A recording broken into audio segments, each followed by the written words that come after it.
Hello friends, मैं अनूप सरकार आप सभी का स्वागत करता हूं। अभी हम लोग बिहार का करंट अफेयर्स करेंगे। करंट अफेयर्स बहुत महत्वपूर्ण हो जाएगा आपके 70 बीपीएससी के लिए।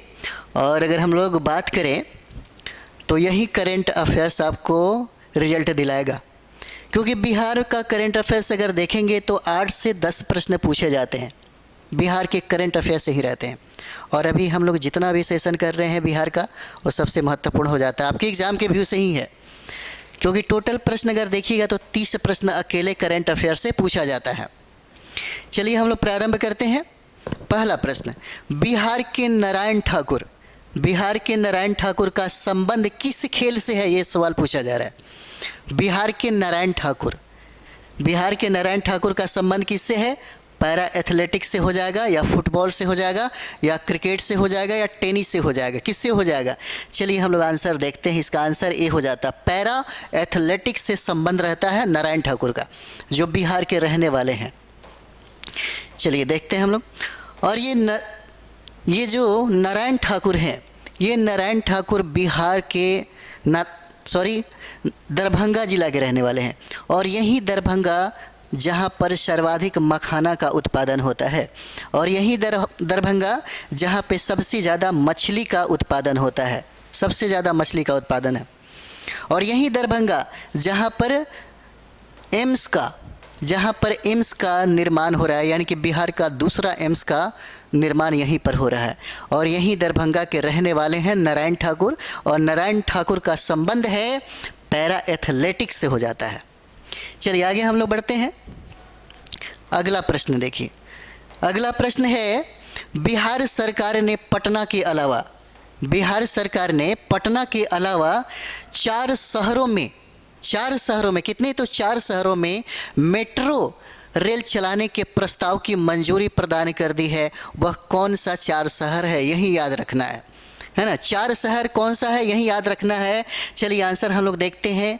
आंसर इसका हो जाएगा, इसका आंसर हो जाता है सी हो जाएगा, है ना। मुजफ्फरपुर के बाद गया के बाद भागलपुर, और भागलपुर के बाद दरभंगा हो जाता है।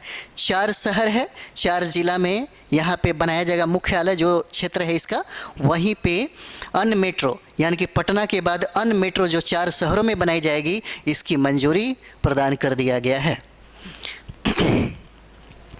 चलिए देखते हैं हम लोग। यानी कि बिहार सरकार ने पटना के अलावा, पटना में मेट्रो का सारा संसाधन हो चुका है, पूरा बन के तैयार हो जाएगा, और उसके बाद बिहार के 4 शहरों में इसकी स्थापना किया जाएगा, जिसमें यह 4 जिला याद रखिएगा, मुजफ्फरपुर, गया, भागलपुर और दरभंगा हो जाएगा, है ना। चलिए अगला प्रश्न देखते हैं हम लोग। अगला प्रश्न देखते हैं। अगला प्रश्न है, तीसरा प्रश्न है, निम्नलिखित में से किस स्थान पर डिजिटल संग्रहालय का निर्माण किया जाएगा? डिजिटल संग्रहालय का निर्माण 4 जो डिस्ट्रिक्ट है इसमें बताइए कि डिजिटल संग्रहालय का निर्माण कहाँ किया जाएगा। क्या राजगीर में होगा, या भागलपुर में होगा, या पटना में होगा, या बक्सर में होगा? 4 ऑप्शन दिया हुआ है, 4 ऑप्शन दिया गया है। अभी बिहार सरकार की अगर हम लोग बात करें तो बिहार सरकार की बहुत सारी योजनाएं जो हैं वह राजगीर में स्थापित हो रही है, इसलिए इसका आंसर क्या हो जाएगा? ए हो जाता है। क्योंकि यहीं पर अगर आप देखिएगा तो जू सफारी का स्थापना किया गया यहीं पर, और यहाँ पर देखिएगा ग्लास जो ब्रिज है यहीं पर बना है, दुनिया का सबसे बड़ा, यानी कि विश्व शांति जो बौद्ध का जो स्तूप है राजगीर में ही है। और राजगीर को ही, यानी कि हर्यक वंश के जो संस्थापक थे बिंबिसार, उन्होंने इसको अपनी राजधानी बनाई, और राजगीर 5 पहाड़ियों से घिरा हुआ है ना। तो ये क्या हो जाएगा? इसका आंसर हो जाता है ए हो जाएगा, राजगीर हो जाता है। और राजगीर में ही डिजिटल संग्रहालय की स्थापना किया गया, और इसी राजगीर में फिल्म सिटी, फिल्म उद्योग जो है उसको बनाया जा रहा है। चलिए यहाँ पे हम लोग देखते हैं, भारतीय पुरातत्व सर्वेक्षण द्वारा राजगीर में डिजिटल संग्रहालय का निर्माण किया जाएगा। अगला प्रश्न देखा जाए, 4 नंबर सवाल है, बहुत इंपॉर्टेंट आपके लिए। निम्नलिखित में से किस कंपनी ने बांका जिले में, यह भी देखना है, बांका जिले में 50 मेगावाट क्षमता का प्रदेश का सबसे बड़ा सोलर पावर प्लांट की स्थापना किया जा रहा है? कौन सी कंपनी है जो बांका जिले में 50 मेगावाट क्षमता का सबसे बड़ा सोलर पावर प्लांट की स्थापना कर रही है? कंपनी के बारे में पूछा जा रहा है। क्या वह रिलायंस इंडस्ट्री है, या अडानी ग्रुप है, या टाटा ग्रुप है, या इनमें से कोई नहीं है? कौन सा ग्रुप होगा जो बिहार के बांका जिले में 50 मेगावाट क्षमता का सबसे बड़ा सोलर पावर प्लांट की स्थापना कर रही है? चलिए आंसर हम लोग देखेंगे। आंसर इसका हो जाएगा बी हो जाएगा। 4 का आंसर बी है। अडानी ग्रुप इसको स्थापित कर रही है, अडानी ग्रुप। चलिए आगे बढ़ते हैं हम लोग। अडानी ग्रुप, तो अडानी ग्रुप जो है यह बांका जिले में सोलर पावर प्लांट को स्थापित किया है, और यह प्रदेश का 50 मेगावाट क्षमता वाला सबसे बड़ा सोलर पावर प्लांट हो जाएगा। इम्पॉर्टेंट है, हो सकता है पूछा जाए आपसे, हो सकता है पूछा जाए। अडानी ग्रुप के बारे में भी पूछा जाए, ये भी हो सकता है। कितना मेगावाट क्षमता वाला सोलर पावर प्लांट बनाई जा रही है? तो 50 मेगावाट क्षमता जो है, इसे भी याद रखना ज़रूरी है। चलिए आगे हम लोग बढ़ते हैं। अगला प्रश्न है, अगला प्रश्न हो जाएगा बिहार पर्यटन विभाग द्वारा इन्वेस्टमेंट मोट रोड शो का आयोजन कहाँ किया गया है? कहाँ किया गया? रोड शो का आयोजन पूछा जा रहा है, कहाँ किया गया? दिल्ली, उत्तर प्रदेश, मेघालय, राजस्थान। 4 ऑप्शन है। 4 ऑप्शन में कौन सा आंसर सही होगा? तो चलिए हम लोग देखते हैं। इसका आंसर दिल्ली हो जाएगा। दिल्ली में इसका आयोजन जो है किया गया है। यानी कि बिहार पर्यटन विभाग द्वारा पूछा जा सकता है, किस विभाग के द्वारा? तो बिहार पर्यटन विभाग के द्वारा इन्वेस्टमेंट मोट और रोड शो का आयोजन जो है वह दिल्ली में किया गया, दिल्ली में किया गया है। अगला प्रश्न इम्पॉर्टेंट है। हाल ही में श्री पंडित राम कुमार मल्लिक का निधन हो गया। पूछा जा रहा है इनका संबंध किससे है? मतलब क्या यह ध्रुपद गायन है, या ख्याल गायन से संबंधित है, या कव्वाली की यह प्रसिद्ध है ना पर्सनालिटी थे, या राग से संबंधित है? 4 ऑप्शन देगा। ऐसे ही हो सकता है आपको एग्जाम में ऐसे ही आंसर दे दे। तो इनका संबंध पूछा जा रहा है, जिनकी मृत्यु हो गई, पंडित राम कुमार मल्लिक का।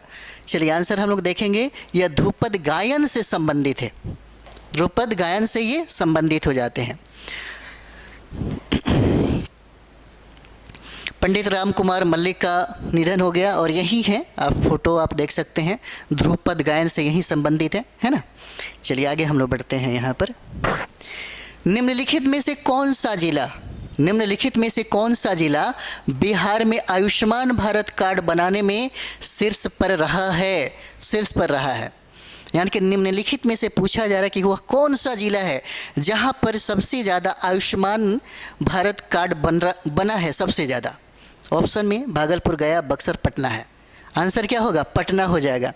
यह बिहार का सबसे बड़ा जनसंख्या के मामले में इसका स्थान प्रथम आता है, और यहीं पर पटना में ही आयुष्मान कार्ड बनाने में यह ज़िला जो है अव्वल रहा है, यानी प्रथम स्थान हासिल किया है।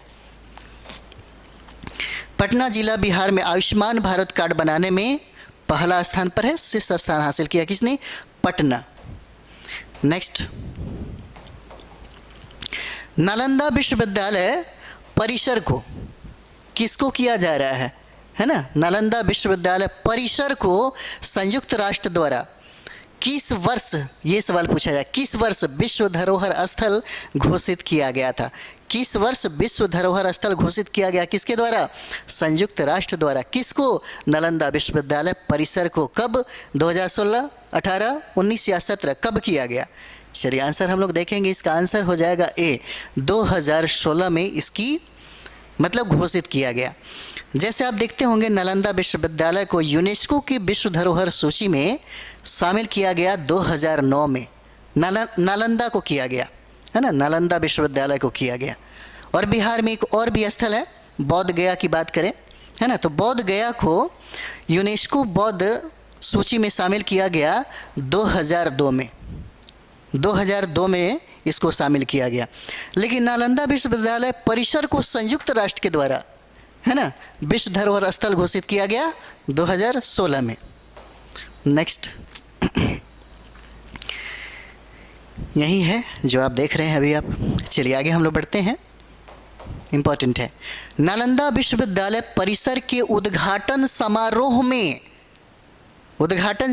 में कितने देशों के राजदूत शामिल हुए थे? कितने देशों के राजदूत शामिल हुए थे? इसके संदर्भ में जितने भी पॉइंट बनते हैं नालंदा विश्वविद्यालय परिसर के संदर्भ में, उतना फैक्ट्स को ज़रूर एक बार रिवाइज कर लीजिएगा। प्रश्न यहाँ से पूछा जा सकता है। तो नालंदा विश्वविद्यालय के उद्घाटन समारोह में कितने देशों के राजदूत शामिल हुए? 17 देश, 16 देश, 15 देश, 14 देश, कितने हो जाएंगे, है ना? चलिए आंसर हम लोग देखते हैं। इसका आंसर हो जाएगा ए हो जाएगा। 17 देशों के राजदूत इसमें शामिल हुए थे। नालंदा विश्वविद्यालय के परिसर उद्घाटन में 17 देशों के राजदूत जो हैं यह शामिल हुए थे। चलिए नेक्स्ट, बिहार राज्य स्वास्थ्य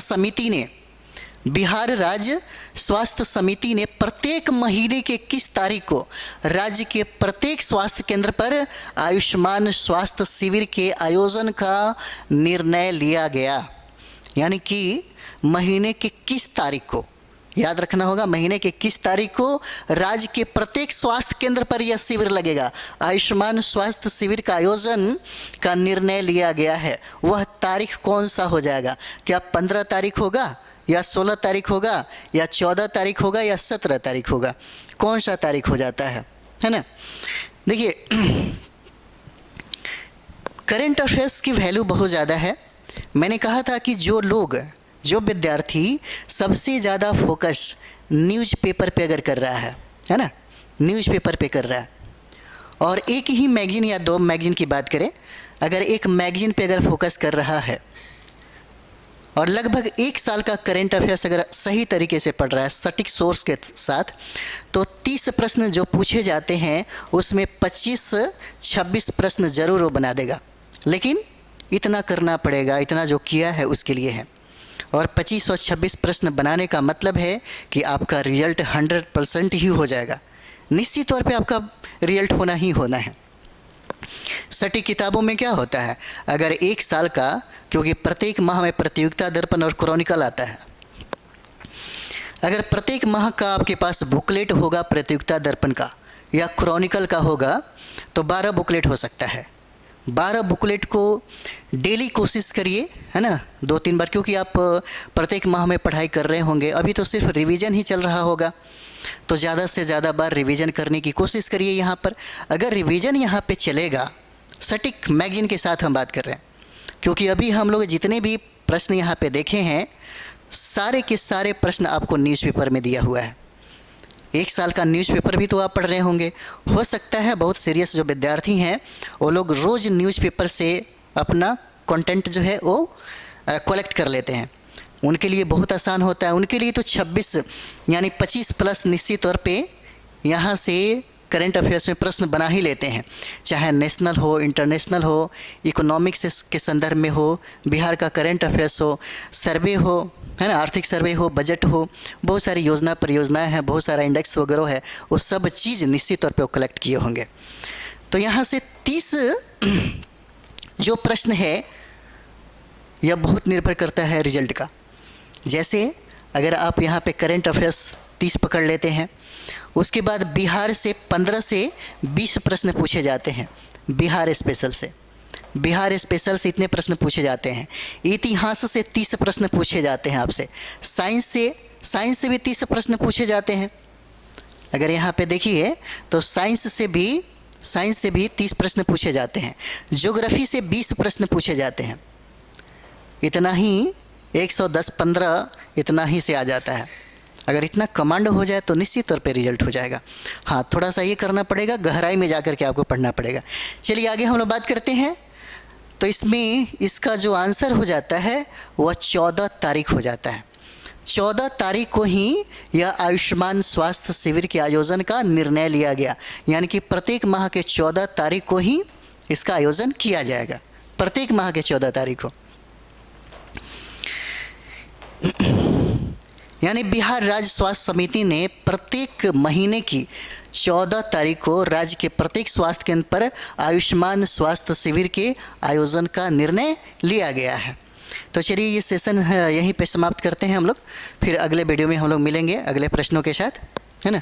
क्योंकि यहाँ से जितने भी हम लोग अगर बिहार पे काम कर रहे हैं, बिहार पे हम लोग जैसे बिहार का आप जिला दर्शन भी आप देखते होंगे, तो जिला दर्शन में भी हम कोशिश करते हैं कि प्रत्येक ज़िला में जो भी ऐतिहासिक दृष्टिकोण हो या ज्योग्राफिकल हो या पॉलिटिकल हो या करंट से संबंधित हो, जो प्रश्न पूछने की प्रबल संभावना अगर बनता है तो हम ज़रूर उसमें कोशिश करते हैं उस चीज़ को डालने का। तो चलिए हम लोग मिलते हैं अगले वीडियो में। थैंक यू वेरी मच आप सभी लोगों को।